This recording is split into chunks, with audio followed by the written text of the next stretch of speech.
parce qu'il y avait eu un Tapis vert, disqualifié, oui.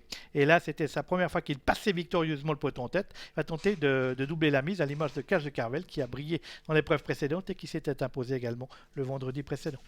Allez, départ éminent, 2,10 € Denis pour le favori numéro 6, T-Black d'Amour, les concurrents voltent.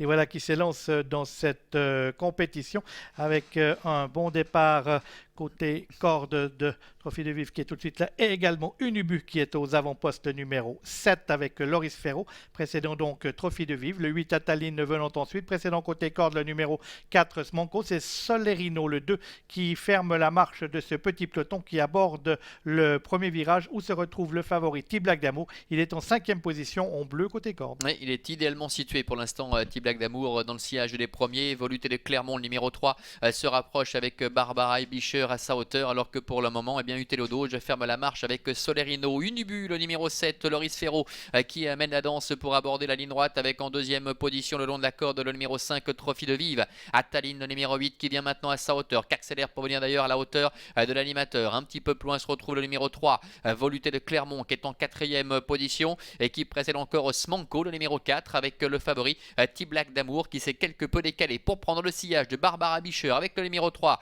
Voluté de Clermont, alors que Solerino, redoutable attentiste, pour l'instant se retrouve à l'arrière en compagnie de la Utello Doge. Et fort devant les tribunes d'Ataline, le numéro 8 qui va s'installer en tête à un tour de l'arrivée. La fille de Ridicache, drivée par Henri Turettini, prend donc le commandement des opérations devant le 7. Unubu et sa casaque vert portée par Loris Ferro côté corde.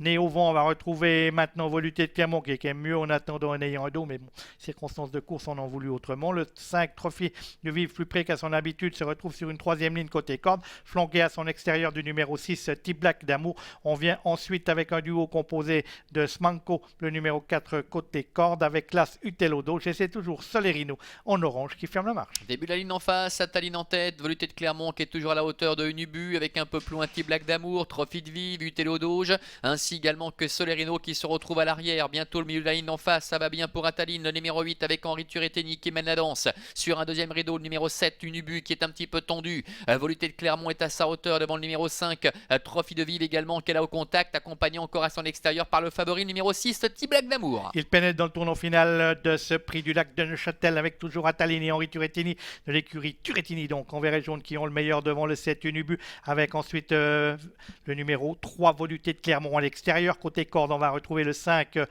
en noir et blanc, c'est Trophy de Vive. À son extérieur, le favori, le numéro 6, T-Black d'Amour, suivi par Utello Doge. Solerino étant toujours en dernière position. Et Ataline n'attend personne à l'entrée des droites. Et Ataline qui part de loin, qui va tenter de réaccélérer avec Unubu qui est deuxième. En troisième position, Voluté de Clermont, le favori T-Black d'Amour qui est lancé à l'extérieur avec Trophy de Vive qui n'a pas l'ouverture. Alors que Solerino à l'extérieur fait pas mal de terrain. Il leur reste environ 150 mètres à parcourir avec Ataline attaqué par le favori T-Black d'Amour, avec au centre également qui se défend bien Voluté de Clermont. T-Black d'Amour, Voluté de Clermont avec Ataline côté corde qui bataille pour la victoire avec Voluté de Clermont qui tente de venir mettre tout le monde d'accord au centre. Voluté de Clermont, Barbara Ebischer qui semble s'imposer aux dépens de T-Black d'Amour. Troisième place pour Ataline, beaucoup plus loin, c'est le numéro 2, Solerino qui se classe au 4e rang. Et voici